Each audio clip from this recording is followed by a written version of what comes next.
done the proper inspection and have determined that the gun is safe to use, you can now begin using it.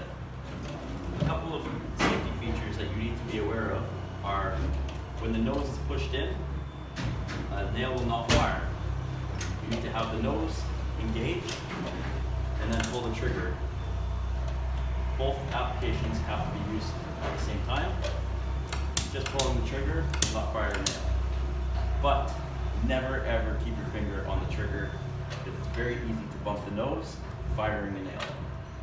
So the next thing to be aware of is just the weight of the gun, and it has a recoil just like any gun.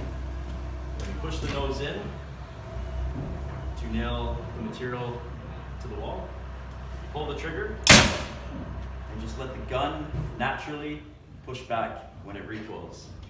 If you don't let the gun naturally recoil back, it can double fire like that. The second nail can hit the top of the first nail, ricochet, and coming back towards you or somebody working in the vicinity. So it's very dangerous. It can also cause the nail to, as it hits the first nail, to bend back outwards. So never keep your hand near where you are nailing. And make sure that you know exactly where these nails are going through so that you don't hit something that you're not supposed to, such as a wire or a plumbing pipe.